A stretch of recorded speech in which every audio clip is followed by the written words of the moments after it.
All right, 8th grade. Today we are jumping into chapter 3, looking at climate. Okay, so I want to start off with our learning goals. So our first learning goal, how does the sun affect the Earth's temperature? Second, how does atmospheric pressure distribute energy around the globe? And finally, explain how wind and the oceans affect weather and climate. So as we go through this PowerPoint, these questions are going to be our focus as we go through.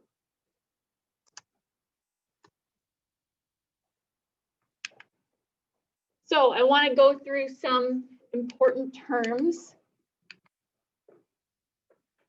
before we really dive in. So first, we have weather, okay? The condition of the atmosphere at a given time and place, okay? We want to differentiate weather from climate. So climate, weather conditions in a geographic region over a long time. Now, look at question number 1 on your study sheet. What does it read? Yes, what is the difference between weather and climate? So again, on your study sheet, we want to provide the definition for weather and for climate. All right, so that'll differentiate weather and climate for us. Again, question number 1 on our guided notes / study guide. So make sure you have the definitions for weather and climate.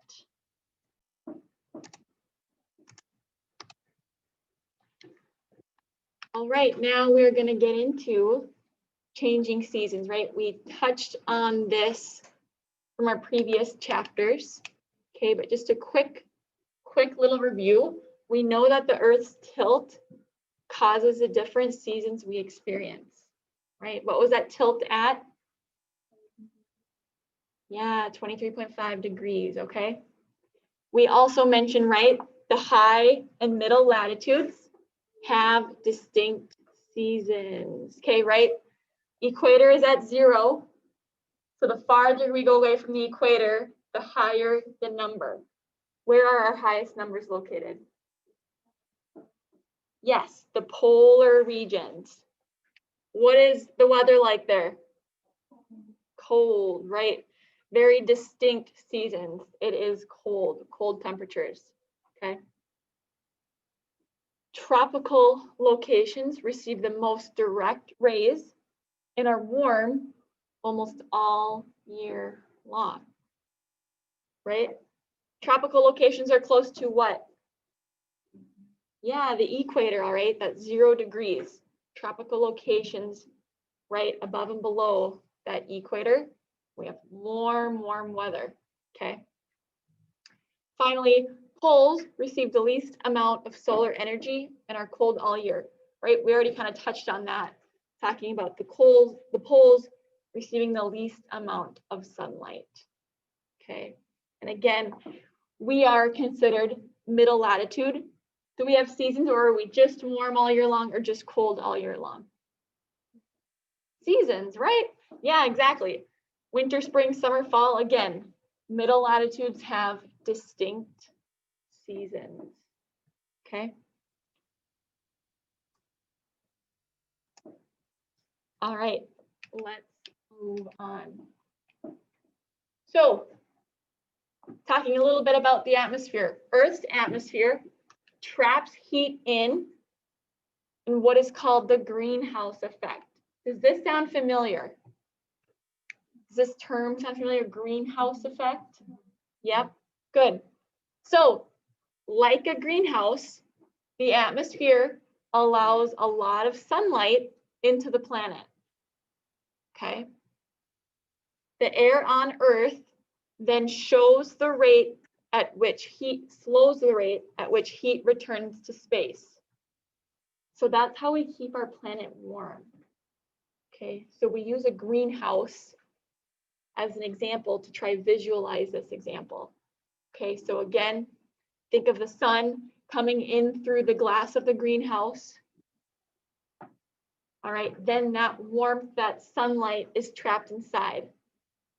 So when you go into a greenhouse, it's warm, right? It's warm from that sunlight, okay, that comes in through the glass windows. So think about the earth in that same way, right? The atmosphere, right, allows sunlight into earth, okay, but it releases it at a slower rate, which keeps our earth warm, okay? So again, we're looking at question number 2 on our guided notes. Explain the greenhouse effect.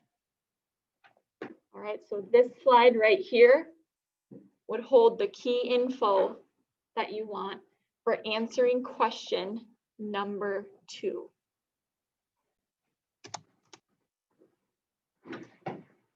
All right. Our book also talks about another issue, right? We look at 2 stances on global warming. Okay, so we have some scientists that believe that the earth is getting warmer due to human activities. That means different things that we do. All right. This could include burning oil and gas, right? Which adds carbon dioxide to the atmosphere, which absorbs that heat, okay? Which enhances the greenhouse effect, okay? But others also believe that it's part of a natural cycle. Okay, so again, our book looks at the 2 stances on global warming. All right, on one hand, right, it's seen that human activities, right, the burning of oils and gases, okay, adding carbon dioxide into the atmosphere. Because of the greenhouse effect, right, the greenhouse effect says that the atmosphere slows the release of heat. So that's creating even more warmth, even more heat in our atmosphere, okay, due to things that people are doing. But again, right, there's also another stance that people believe that it's part of a natural cycle. Okay, so those are our 2 viewpoints on global warming that our book talks about.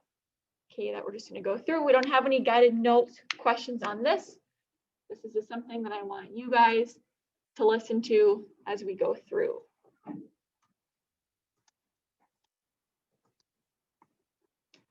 So moving forward, we're going to look at atmospheric pressure.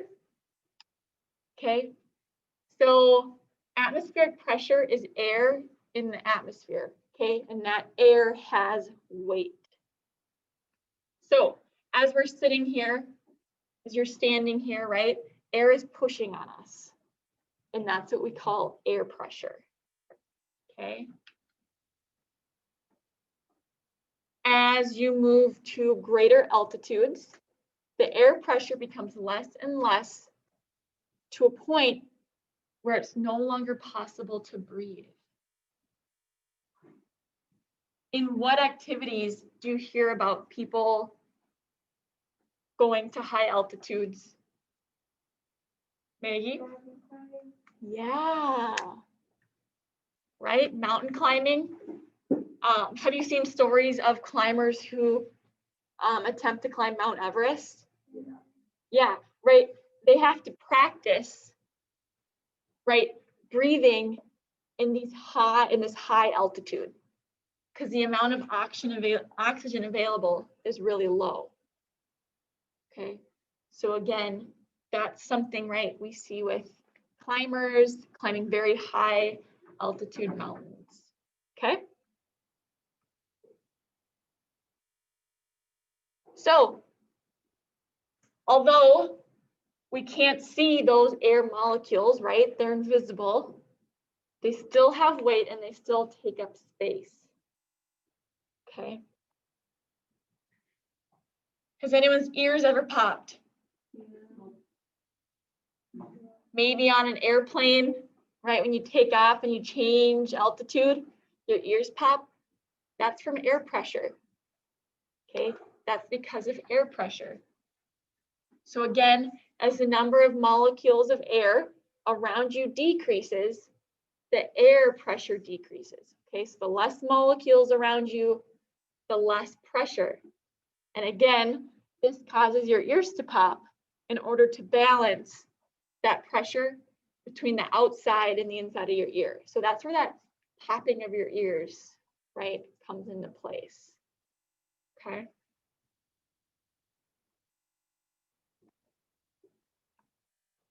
Now we're going to look at low air pressure. Okay. So when air is heated, it expands and it rises. This creates low pressure area. Okay. It cools as it rises and changes to water vapor. So as a result, low pressure usually is accompanied with unstable weather conditions. Okay, so looking at question number 3 on your guided notes, we have describe the difference between high and low pressure. So first, what we want to know about low pressure is the type of weather. Again, so our key point here, low pressure usually accompany unstable weather conditions. So again, low air pressure means unstable weather conditions. Okay, so storms. So that's their main takeaway for low air pressure. We want to know that low air pressure typically results in unstable weather, so storms. Okay, yes. Mm-hmm. Now, let's look at high pressure. Okay, this is the second part to question number 3. All right, so our main takeaway with high pressure, we want to know that it usually brings stable, clear, and dry weather. Okay, stable, clear, and dry weather. So again, looking at question 3, describe the difference between high and low pressure, right? Low pressure, we said, is accompanied by unstable weather or storms. Now we have high pressure, normally brings stable, clear, and dry weather.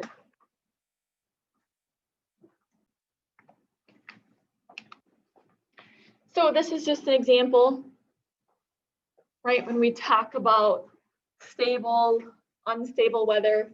This look familiar? Have we seen this before on TV? What job, what profession predicts this? Yeah, right, the study of weather. All right, we're going to talk about winds, okay? So wind always flows from high to low pressure. Okay, so wind always flows from high to low pressure. This is something I would make a note of. I know we don't have a question for it, but maybe off to the side, put a little star. Wind always flows from high to low pressure. Okay, a little star somewhere on your guided notes, this first point. Okay. Some areas of the world have winds that blow from the same direction most of the time. These winds are called prevailing winds. Okay. So again, prevailing winds are winds that blow from the same direction most of the time. Okay. We also have trade winds. Okay. And these winds are actually named after the ships that use them to sail around the world. Okay, so this is just a quick little overview of prevailing winds and trade winds. Okay, but not all areas have a lot of wind. Okay, what do we call that? Doldrums. Have we heard that term before? Maybe familiar, probably more with science. But again, doldrums are along the equator, and those are areas that don't have a lot of wind, okay? So in the United States, the prevailing winds are called westerlies, all right? We call them westerlies, right? And this is why weather systems move from the west to the east across the country, all right? So again, west to east, it's because of this wind system, okay, that weather starts from the west and goes to the east, all of our weather systems. And that's because we have, right, prevailing winds are our westerlies. Okay, so again, that weather follows those winds, okay? High latitudes, it'll vary a little bit more, but most winds come from the east. So when we're talking high latitudes, right, we established that high latitudes are the polar regions. All right, so those winds typically come from the east, okay? Again, this is just a quick overview of, right, prevailing winds. Again, westerlies, type of prevailing wind in the US, okay?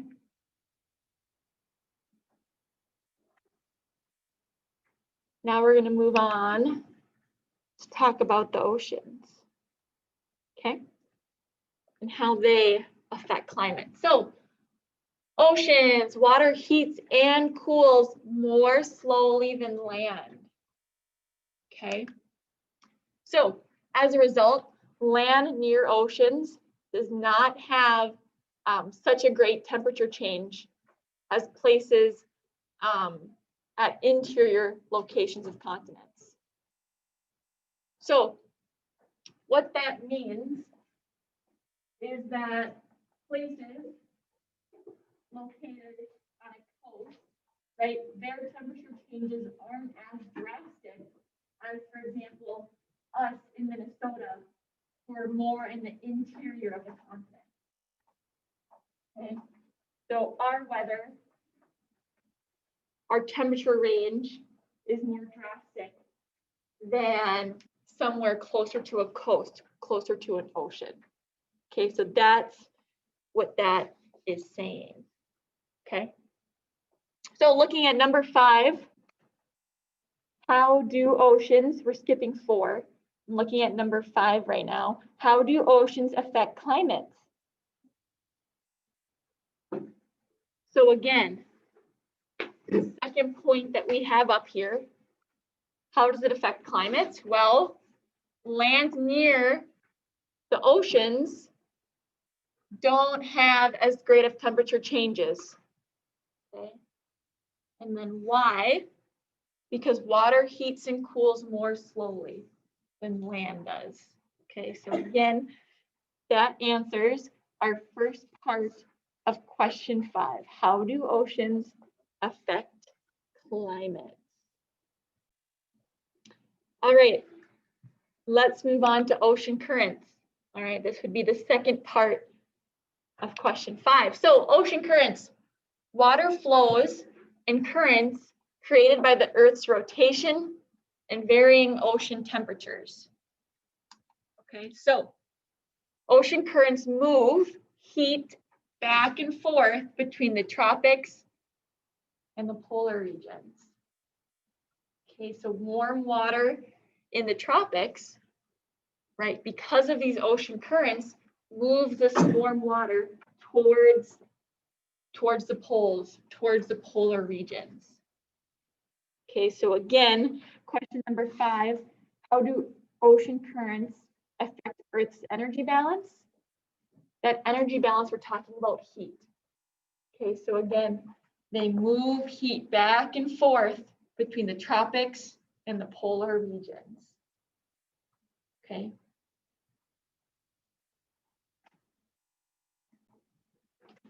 All right. But we still have question number 4. So question number 4, I want us to open our textbooks. Okay. If you don't have yours, totally fine. Look on with someone else. Okay. And we're going to chapter 3, section 1, and we're going to look for where they talk about fronts. So looking at 44, page 44 in the textbook, we're looking for that bolded word front. Who can tell me, right, what happens when a front occurs? What happens? I need a volunteer. Yes. Yeah, read that first sentence there.